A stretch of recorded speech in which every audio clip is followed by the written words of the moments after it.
अस्सलाम वालेकुम रहमतुल्लाहि व बरकातुहू। बिना टाइम ज़ाया किए हम अपनी रेसिपी स्टार्ट करते हैं। आपने सारा दिन चने भिगो कर रखने हैं। चनों को उबाल लेना है। ये उबले हुए चने हैं, ये किशमिश है, ये बादाम है, ये जेली है डेकोरेशन के लिए, ये हरा धनिया, पुदीना, हरी मिर्च आप लोगों ने पीस लेनी है। इसके बाद आपने चाट मसाला लेना है, पिसे हुए प्याज, शुगर और एक बाउल में दही ले लेनी है। इसके बाद आप लोगों ने क्या करना है कि एक खुला बर्तन ले लेना है जिसमें आप लोगों ने हर चीज़ को सब चीज़ों को मिला लेना है। बड़ा चम्मच चीनी का लेना है, उसको दही में शामिल करना है। उसके करने के बाद आप लोगों ने क्या करना है, जो चाट मसाला है उसको डालना है। अब इन तीनों चीज़ों को आप लोगों ने दही को, चीनी को और चाट मसाले को तीनों को मिला लेना है। जो हमारे पास हरा धनिया, पुदीना और मिर्च पिसी हुई होगी वो भी इसमें शामिल कर देनी है। इनको अच्छी तरह से यकजा कर लेना है। इनको यकजा करने के बाद हम एक एक करके बाकी चीज़ों को भी शामिल करते जाएंगे। इसके बाद पिसे हुए प्याज जो बारीक बारीक काटने हैं आपने वो शामिल करने हैं। इसके बाद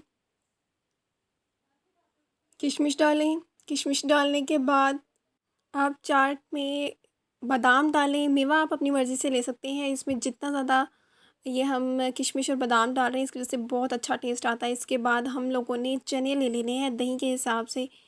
चने आप अपनी मर्ज़ी से रख सकते हैं इसकी क्वांटिटी, और ज़बरदस्त चाट बनती है। ये यकीन जाने इसका टेस्ट ज़बरदस्त। और रमज़ान में स्पेशली आप इफ्तारी के टाइम इसको डेली रूटीन में भी यूज़ कर सकते हैं क्योंकि कमज़ोरी आ जाती है और सारा दिन भूखा प्यासा रहने के बाद, और ये चने बहुत ही एनर्जी देते हैं। बहुत ही टेस्टी ये चाट है जिसमें पुदीने की वजह से ख़ास तौर में इसमें बहुत ज़्यादा जायका आता है, और किशमिश और बादाम जो मुंह में आता है तो मज़ा आ जाता है।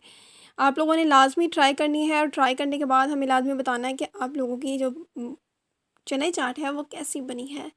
इसके अलावा आप लोगों को इसका फ़ायदा बताते जाएँ कि इसकी ख़ास बात ये है कि इसमें मिर्च नहीं होती, ये स्टमक के लिए बिल्कुल नुकसानदेह नहीं होती। और दूसरी बात ये कि खट्टी मीठी सी होती है। आप लोगों ने दही ले लेनी है। जब दही में चाट मसाला ले लेना है वो अच्छा सा लेना है। डेकोरेशन आप अपने हिसाब से कर सकते हैं, लेकिन जब बनाते वक्त आपने चाट बनानी है तो इसको खुले बर्तन में बनानी है। बाद में आप इसको किसी भी बर्तन में ढेल सकते हैं।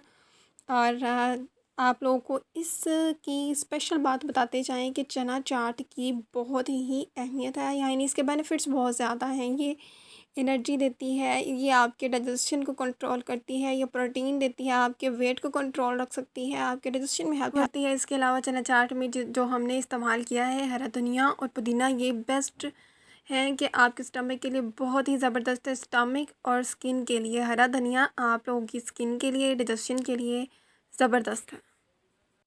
आप लोगों ने इसे ज़रूर ट्राई करना है और हमें फ़ीडबैक भी देना है। हम ख़ुद रमज़ान में इफ्तार टाइम से खाते हैं और यकीन जाने बहुत ही टेस्टी है।